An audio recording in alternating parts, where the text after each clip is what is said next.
우리 이제 개신교가 우리나라에 이제 전해진 지는 이제 올해가 140년째입니다. 그러니까 이제 지금쯤은 집안에 예수 믿는 사람이 없는 집은 아마 없을 거예요. 다 있을 텐데, 제 집안의 경우를 말씀드리자면은 이제 한 8촌 정도 이내로 보면은 제 집안에서는 제가 제일 먼저 예수 믿은 사람입니다. 제 육촌 형님이 이제 대전에서 장로로 계시다가 은퇴하신 분이 한 분인데, 그분도 이제 대구에서 자취하면서 예수 믿게 되었고, 하여튼 둘이 비슷한 시기에 믿게 되었는데, 어쨌든지 처음 예수 믿었던 당시로서는 좀 어려움이 많았습니다. 특별히 이제 명절 되면은 지금 젊은이들은 이제 그런 것을 보지 않았으니까 상상이 안 되는데, 예전에는 명절에 차례를 지내면은 대부분 집안이 다 마찬가지일 겁니다. 우리 집안도 8촌 이내는 다 모입니다. 그러니까 한 30여 명이 이제 옮기는 거죠. 저기 이제 아랫마을부터 해가지고 큰 집으로 찾아옵니다. 그래 하루 종일 하여튼 차례를 지내는 거예요. 집집마다 가서 차례를 지내는데, 예수 믿는 사람으로 나름대로 신앙의 또 원칙도 지켜가면서 조상들에게 무례하지 않도록 자세를 취하는 것이 이제 쉽지는 않은데, 어른들의 구박을 받으면서 그래도 잘 견뎌낸 것 같아서 지금 생각하면 대견합니다. 이제 오늘 본문 베드로전서는 정확하게 그런 분위기 아래에 성도들에게 주시는 말씀입니다. 그런 성도들을 위해서 쓴 편지가 바로 베드로전서입니다. 예수 믿는다는 이유 때문에 고난당하는 성도들을 향해서 쓴 편지죠. 베드로전서 1장 앞부분에 보게 되면은 이제 이 편지가 어떤 편지인지 알 수 있습니다. 이제 오늘 베드로전서를 우리가 읽게 됐는데, 베드로전서는 수신인이 여러 지금 1절에 보면은 본도, 갈라디아, 갑바도기에 쭉 나오는데, 이건 지금으로 보면은 다 터키 지방입니다. 터키 지방. 그 당시의 표현으로는 소아시아에 여기저기 흩어져 있는 성도들에게 보낸 베드로 사도의 편지입니다. 근데 이제 이 성도들을 1절에도 보면 흩어진 나그네라고 쓰고 있고, 또 뒤에 보게 되면 거류민이라고 쓰고 있습니다. 거류민, 난민입니다. 난민. 이제 그렇게 보면은 이 당시에 이제 편지를 수신하는 이 수신자들인 성도들은 사회의 주류가 되지 못하고 좀 소수자로 머무르고 있는 그런 사람들이라는 것으로 우리가 알 수 있습니다. 이제 뭐 그거는 어렵지 않습니다. 그 당시의 교회들은 다 숨어서 예수 믿을 때니까 소위 말하면 사회에 좀 변방에 내몰린 그런 하층민들이 주로 예수를 믿었습니다. 당연한 이치죠. 그들의 상황은 여러 가지 이제 고난과 박해에 노출되어진 그런 상황입니다. 그 부분에 대해서는 좀 이따 자세히 좀 살펴보겠습니다. 그러니까 베드로전서 전체적인 주제는 당연히 고난 중에 있는 성도들에게 격려하고 위로하는 그런 의미로 쓰여진 편지가 바로 베드로전서가 되겠습니다.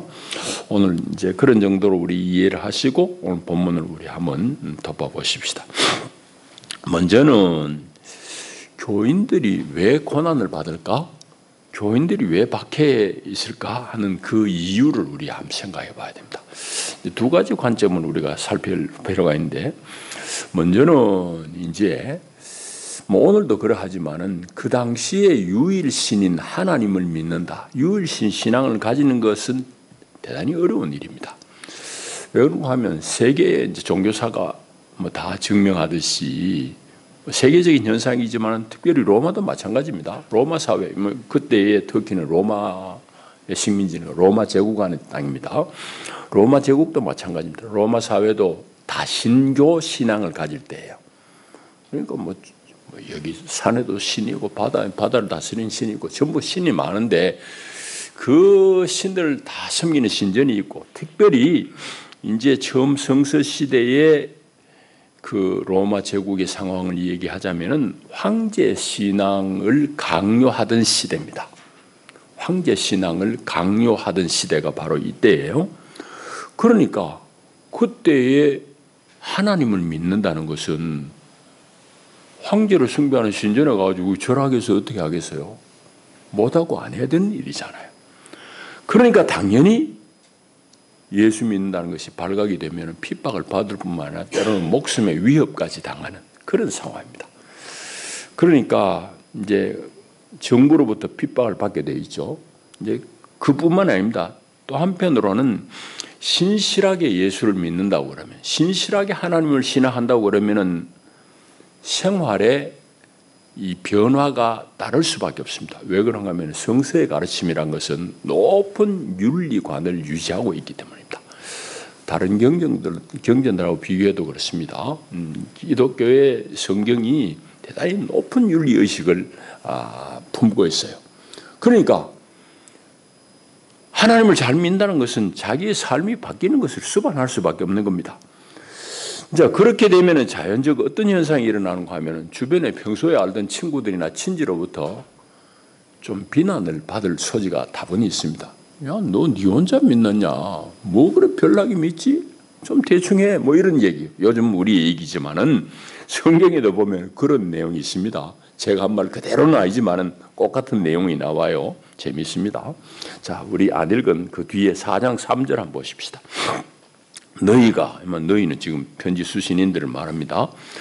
너희가 음란과 정욕과 술 취함과 방탕과 향락과 무법한 우상 숭배를 하여 이방인의 뜻을 따라 행한 것은 지나간 때로 족하도다. 예수 믿기 전에 충분히 하지 않았느냐? 너희들이 지금 편지 받는 성도 여러분들이 음란하고 정욕, 술 취해보고 향락을 누려보고 방탕해본 거 다 충분히 하지 않았느냐? 이러므로 너희가 그들과 함께 그런 극한 방탕에 다람질하지 아니하는 것을 그들이 이상히 여겨 비방하지만은 그럽니다. 이해되죠?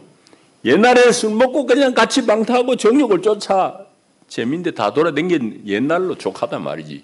이제 그거 딱 끊었다고 해가지고 네 주변에 그들이 친구들이 이상히 여기고 너희들 비방하는 것, 그 얘기입니다. 그러니까 예수 믿으면은 주변의 사람들로부터 야, 뭐 니 혼자 옳다고 그러느냐, 뭐 이런 얘기 듣게 마련이야.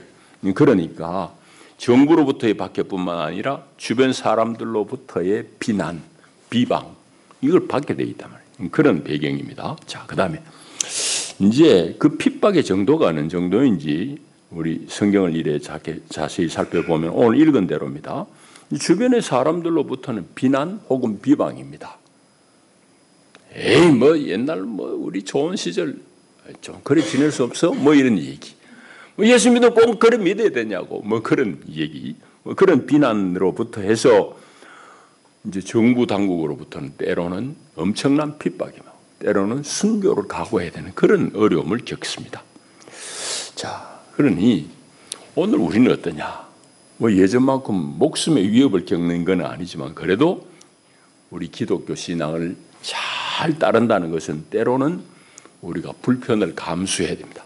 때로는 손해를 엄연히 수용해야 됩니다. 예수 믿기 때문에 내가 불의한 방법을 안 쓰고 못 쓰는 거잖아요. 그러니까 우리는 손해를 감수하고 예수 믿는 거예요. 자, 그건 우리의 현실도 근본에 있어서는 이 베드로전서를 수신하는 수신인들하고 상황과 별반 다를 바는 없습니다. 자, 그다음에 그러면은 이렇게 예수 믿는 사람들이 세상에서 받는 손해, 고난을 어떻게 대응할 것인가 하는 얘기를 오늘 성경을 통해 살펴봐야 합니다. 베드로는 이제 이런 고난 가운데 있는 성도들에게 어떤 말씀으로 위로하고 격려하고 권고하느냐는 얘기를 몇 가지 살펴봐야 됩니다. 제일 먼저는 이제 고난에 대한 대전제입니다. 대전제가 14절에 나옵니다. 의를 위한 고난은 오히려 복이다고 말씀합니다. 의를 위해서 고난받는 것은 오히려 하나님의 축복이란 말이에요. 이게 대전제입니다. 여러분 이걸 잘 아셔야 돼요. 내가 하나님의 축복은 내 사업이 잘 되고 아무 문제 없고 등도 따뜻하고 배도 부르고 그게 우리가 복이라고 그러지만은 오늘 성경이 말씀하듯이 고난을 받으면 복이 있다고 해요. 그리스도 안에서 받는 고난은 복이 있다고 해요. 여러분 이제 제가 이만큼 살아보고 신앙생활을 해보니까 고난의 유익은 이루 말로 다 표현할 수가 없어요. 사람 만드는 것도 고난이잖아요. 결국은 고난이 그 사람을 만들어가요.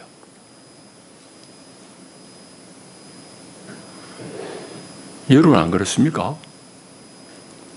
사람은 고난을 통해서 사람 되어가는 거예요. 성도도 마찬가지입니다. 세례 받았다고 덥석 섬기고 다니는 건 아니에요. 세례 받으면은 법적으로는 세례 교인이 되는 거지만은 그 뒤에 많은 삶의 여정을 통해서 어려움을 겪고 고난을 겪으면서 성도다워지는 겁니다. 여러분 목사도 마찬가지입니다. 다 목사 안수 받는다고 다 목사가 아니라 법적으로 목사지 그때부터. 그런데 고난의 여정을 거치면서 목사다워지는 겁니다. 그러니까 이 하나님 말씀이 얼마나 정확한지 몰라요.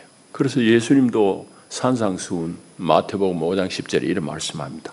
의를 위하여 박해를 받은 자는 복이 있나니 천국이 그들의 것입니다. 의를 위해서 고난받은 자는 복이 있는데 하나님의 나라가 그 가운데 임한다 이 말입니다. 여러분 이게 얼마나 놀라운 말씀이 얼마나 놀라운 이 반전이냐고. 여기 지금 베드로서에도 계속 그 얘기하고 있습니다. 우리 4장 14절 한번 볼까요? 안 읽었는데 거기도 그렇습니다. 너희가 그리스도의 이름으로 치욕을 당하면 복 있는 자로다. 영광의 영 곧 하나님의 영이 너희 위에 계심이라. 예수 때문에 수치를 당하고 예수 때문에 고난을 받을 때 하나님의 영이 그 위에 임해서 그를 위로하시고 그를 이끄시니 그걸 경험한다 이 말이에요. 그럼 복이 있다 이 말이에요. 16절에도 마찬가지예요. 만일 그리스도인으로 고난을 받으면 부끄러워하지 말고 도리어 그 이름으로 하나님께 영광을 돌리라. 이게 여러분 고난을 통해서 성도들에게 주시는 하나님의 신비한 은혜입니다. 여러분 자 그래서 이런 것들 때문에 성도가 선을 행함에도 불구하고 고난받는 것이 복이라고 그러고 하나님의 뜻이라고 한 이유입니다. 오늘 17절에도 보세요. 오늘 본문 17절에 선을 행함으로 고난받는 것이 하나님의 뜻이다. 선을 행함으로 고난받는 게 하나님의 뜻이라고 그래요. 여러분 얼마나 놀라운 말씀이에요. 그러니 우리가 예수 안에서 받는 고난은 오히려 복이라는 대전제를 여러분들이 다 수용해야 됩니다. 자, 그 다음에 또 생각해 볼 것은 우리가 마음 안에서 주님이신 그리스도를 거룩하게 할 수 있어야 됩니다. 그게 이제 15절 앞에 나오는 얘기거든요. 너희 마음에 그리스도를 주로 삼아 거룩하게 하고, 거룩하게 하는 것은 주님을 거룩하게 한다 이 말입니다. 이 내용은 무슨 말인가 하면은 내가 예수 믿다 손해보고 박해받을 때 아유 내 손해야 아니야 손 털고 내 신앙을 버린다고 그러면은 내 안에 주님 없는 거잖아. 그리고 나를 박해한 나에게 두렵고 위협을 가한 사람에게 주님이 없는 것이 드러나게 되어버리잖아요. 그러니 여러분 내가 박해받을 때 능히 내 안에 있는 주님으로 말미암아 그 박해를 이겨낼 때에 그리스도를 증거하게 되는 것이고 그것이 그리스도를 거룩하게 하는 것이란 말입니다. 쉽게 얘기하면 요즘 우리말로 간단히 얘기하면 네가 고난받느냐? 성도의 자존심을 지켜 이 말입니다. 성도의 자존심을 지키라 이 말이. 그게 이제 15절 앞부분의 말씀이고 그 다음에 바로 이어지는 얘기가 너희 속에 있는 소망에 대해서 말씀합니다. 너희 속에 있는 소망에 관한 이유를 묻는 자에게 대답할 것을 항상 준비해라. 이 말은 무슨 말인가 하면 예수를 제대로 잘 믿게 되면은 고난 속에서도 우리가 기죽지 않고 고난 속에서도 좌절하지 않고 넉넉히 꼿꼿이 서 있고 담대하게 이겨낸다 이 말입니다. 네 왜 그러지? 나는 내가 가지고 있는 소망이 있어. 답을 할 수 있어야 됩니다. 그 소망이 뭐냐는 얘기인데 그거는 영원한 생명을 상속받는 소망입니다. 그게 이제 앞에 나와요. 1장 3절에 보면은 그런 말씀입니다. 우리 주 예수 그리스도의 아버지 하나님을 찬송하리로다. 그의 많으신 긍휼대로 예수 그리스도를 죽은 자 가운데서 부활하게 하심으로 말미암아 우리를 거듭나게 하사 산 소망이 있게 하시며 했습니다. 그리고 그것은 썩지 않고 더럽지 않고 쇠하지 아니하는 유업이란 말이지. 그러니까 여러분, 내가 예수 믿고 예수 안에 있는 영원한 생명을 상속받았다는 그 소망, 이거는 세상의 어떤 것으로도 없어지지 않는 소망입니다. 어떤 권력자도 그 소망을 나에게서 빼앗아갈 그 권력이 없는 거예요. 여러분, 그 소망을 붙들기 때문에 우리는 넉넉히 이긴다는 말씀입니다. 오늘 본문이 그걸 얘기하고, 그 다음에 이제 18절부터는 이제 어떤 내용이 하면은 그 고난 가운데서 참 하나님의 거룩한 뜻을 이뤄낸 그리스도의 모범을 우리에게 소개하는 겁니다. 다시 말하자면 그리스도가 우리의 모델이라는 것을 소개하고 있어요. 이제 18절부터 마지막 절까지는 다른 관점에서 읽을 수 있는데 특별히 오늘은 그 얘기를 좀 그 관점에서 그걸 살펴봐야 됩니다. 예수 그리스도는 의인이심에도 불구하고 이 땅에서 생명을 구하기 위해서 우리를 하나님 앞으로 인도하기 위해서 고난 받으셨다는 말씀을 합니다. 예수님은 고난 받으시고 십자가에 달려 죽으셨잖아요. 고난 받으시고 십자가에서 육체 가운데서는 죽으셨지만은 오히려 그분의 쇠하지 않는 그 영은, 그 불멸하신 그분의 영은 거역하는 옥중의 영들에게 가서 하나님의 궁극적인 승리를 선포했다고 쓰고 있습니다. 18절, 19절이 그 내용이에요. 그가 또한 영으로 가서 옥에 있는 영들에게 선포했다. 뭐 선포했겠어요? 예수 믿고 구원 얻으라는 얘기예요? 아니에요. 그 하나님을 대적했던 그 악한 영들에게 하나님의 승리, 완전한 승리, 궁극적인 승리를 보여주고 선포했다 이 말입니다. 그걸 이제 예수님이 보여주신 모범이라는 그런 얘기입니다. 자, 그렇게 읽으면 이제 우리 본문 다 읽었는데 이제 우리 이 얘기를 좀 하십시다. 다시 정리하자면 여러분, 성도는 왜 고난받습니까? 또 고난받는 것이 하나님의 뜻이라고 하는데 왜 받아야 되냐 이 말입니다. 여러분, 그것은 하나님께서 그분의 자녀를 다루시는 아주 특별한 방편입니다. 하나님이 성도를 축복하시는 특별한 방편입니다. 여러분, 성경의 인물들을 보세요. 어느 하나 하나님의 사람 치고 고난의 과정을 겪지 않은 사람이 없습니다. 요셉도, 모세도, 욥도, 다윗도 어느 한 사람 하나님의 사람 치고 고난의 연단을 거치지 않은 사람이 없어요. 성경 속의 위대한 인물들은 모두 고난 속에서 인생의 꽃을 피운 사람, 신앙의 꽃을 피운 사람들이에요. 그러니까 우리 여러분 사과 농사하는 분들 들어있지만은 여러분 사과 농사 그 사과가 어떻게 그 맛있는 열매가 맺혀요? 거름을 많이 줘야 되잖아요. 거름을 많이 줘야 돼.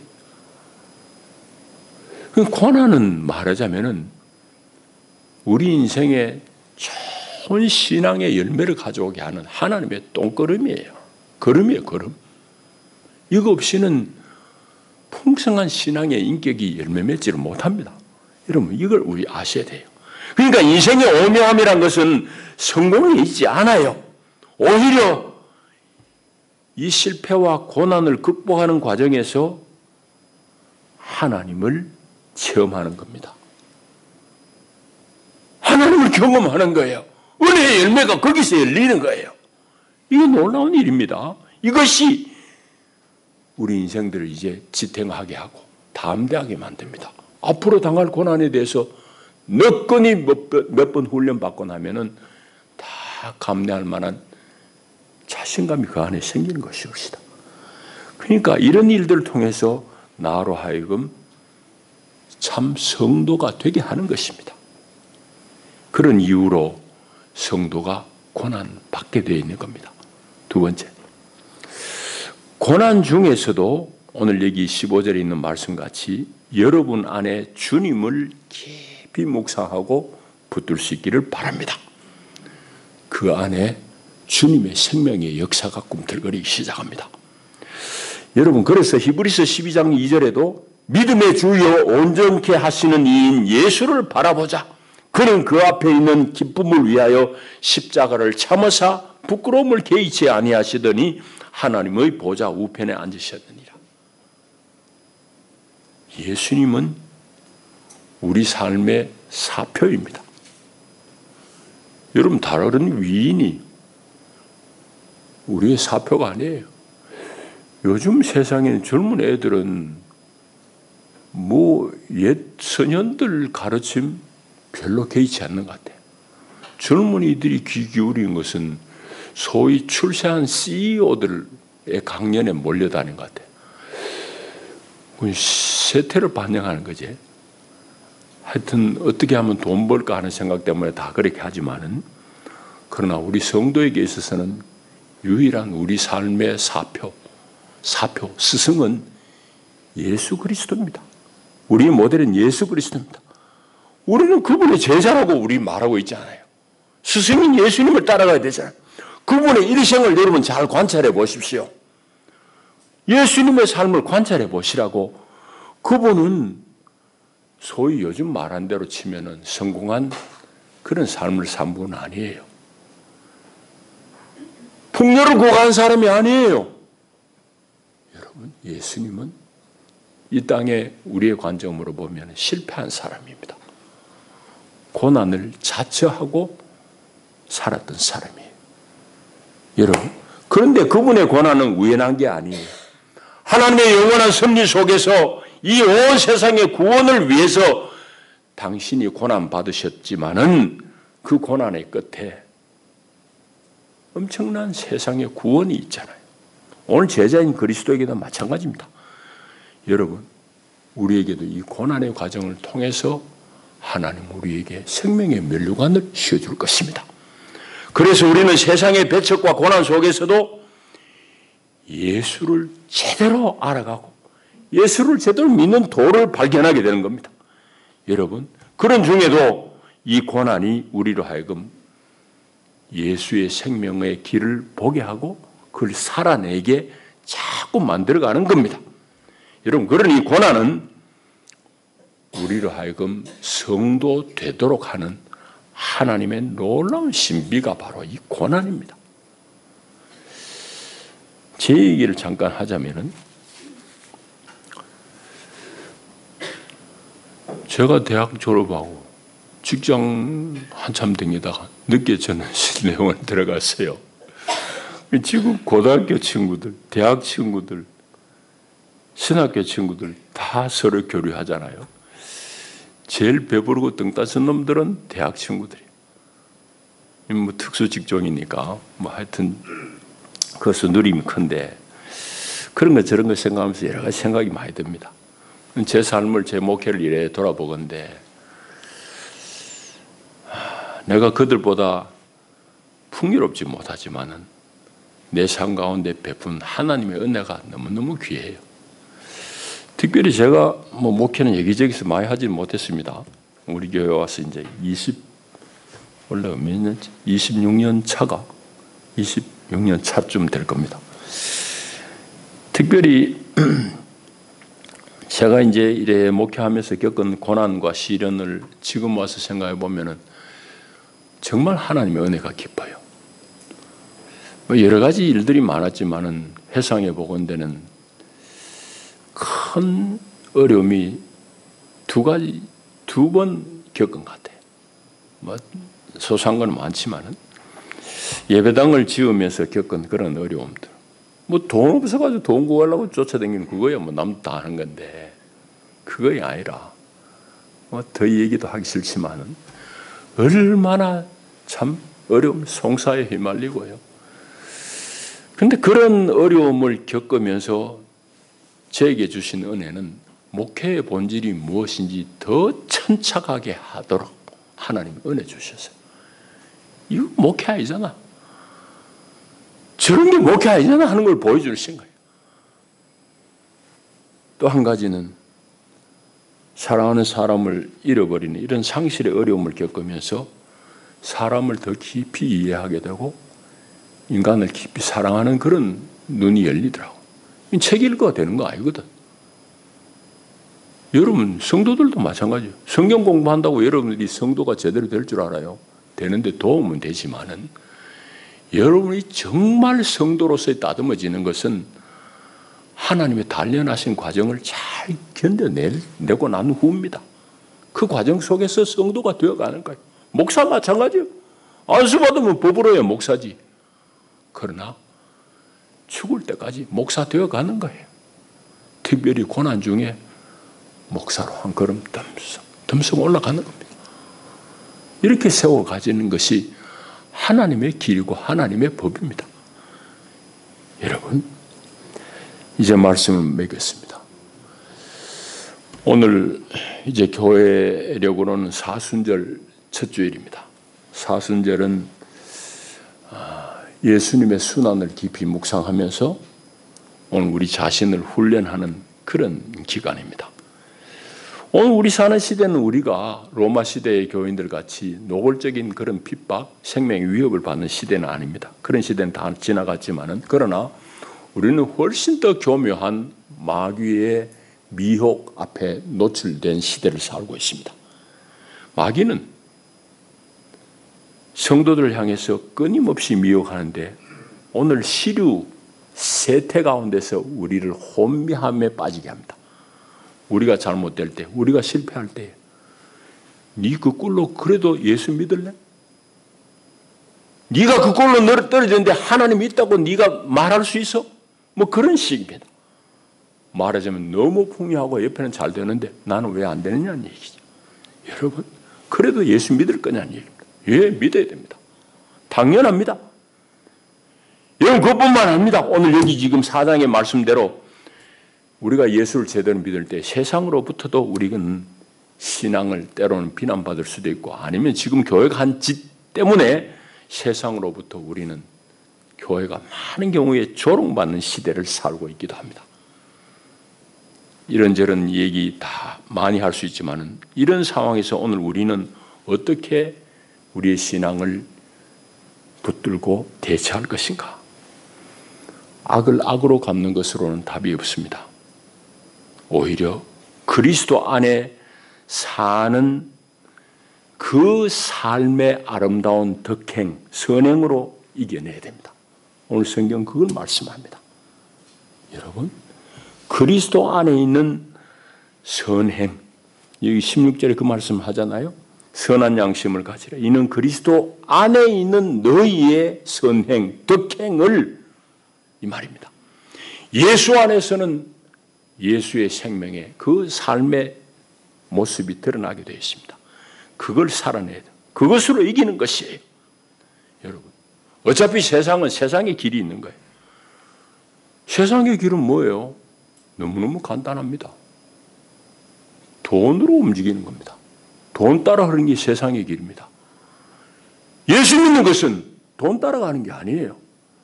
그렇다고 내가 여러분들 지질이 가난하고 궁상맞게 살아라는 얘기 아닙니다. 그게 있든지 없든지 중요한 건 아니에요. 정말 중요한 건 여러분 안에, 내 안에 예수의 생명이 작동하느냐는 얘기입니다. 그 얘기예요. 그러니 세상의 길은 세상 일대로 두고 그걸 불효할 필요도 없고 오직 성도는 내 안에 있는 그리스도, 그 생명으로 살게 되는 거예요. 그게 우리 복음의 길입니다. 그런 사람에게는 세상을 넉넉히 이겨냅니다. 그런 사람은 넉넉히 자기 앞에 당하는 고난을 극복해냅니다. 그 안에서 오히려 하나님이 주시는 신비한 은혜를 누리게 되는 것입니다. 이 은혜가 여러분에게 임하기를 축복합니다.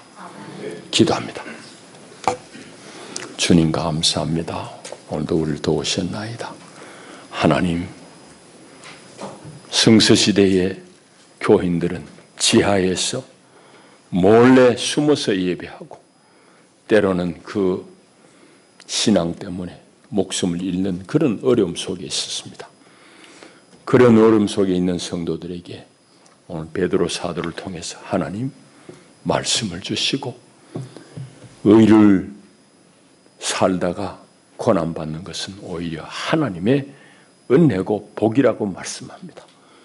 우리 삶 속에서도 우리가 고난받음으로 우리가 때로는 낙심하고 좌절할 뻔하지만 하나님 오늘까지 우리를 붙드셔서 여기까지 이르렀나이다.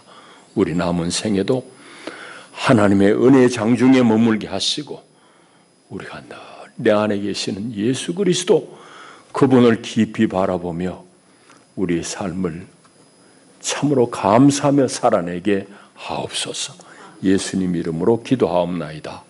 아멘.